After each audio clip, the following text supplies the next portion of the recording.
Once upon a midnight dreary, in a dark and shadowy house, there lived a man named Edgar. Edgar was a writer, known for his macabre tales and strange fancies.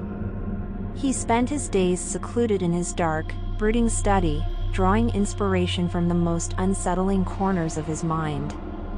Despite his reclusive nature, Edgar was a well-known figure in the literary world. His stories of horror and despair had captured the imagination of readers around the world, and his reputation had only grown with each passing year. But there was a darkness that lingered beneath the surface of Edgar's fame. He had always been fascinated by the macabre, drawn to the strange and unsettling like a moth to a flame.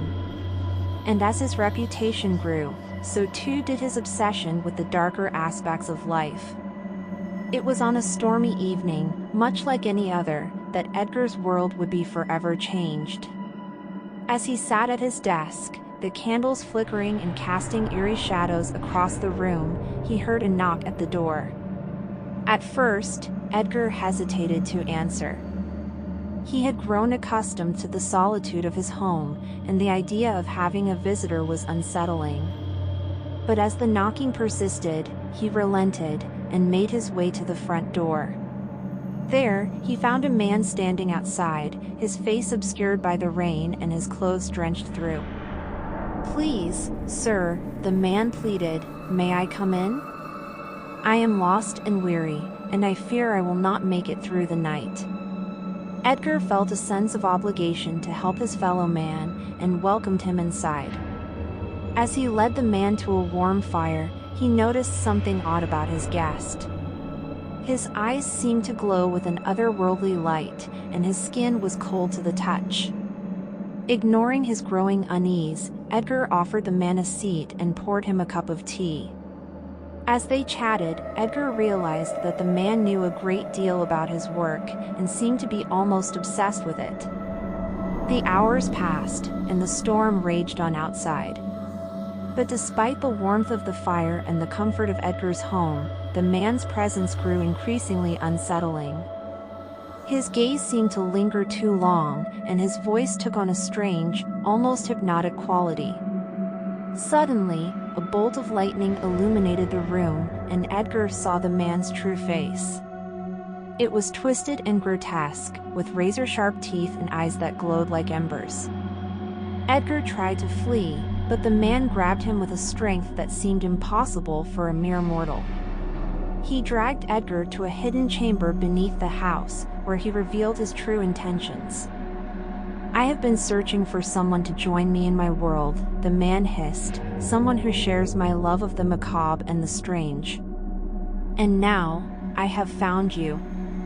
Edgar realized with a growing horror that the man was not human at all, but a demon from the depths of hell. He begged and pleaded for his life, but the demon was relentless. For hours, Edgar endured unspeakable torture, his screams echoing through the darkened house. The demon reveled in his agony, savoring every moment of his suffering. Finally, as the first light of dawn crept over the horizon, the demon disappeared, leaving behind only a trail of blood and destruction. From that day forward, Edgar was never the same. His tales of horror became even more twisted and macabre, a reflection of the darkness that now consumed him. And though he tried to forget that fateful night, he knew that he would never truly escape the demon's grasp. He spent the rest of his days the people of the town whispered about him, calling him mad and cursed, but Edgar paid them no mind.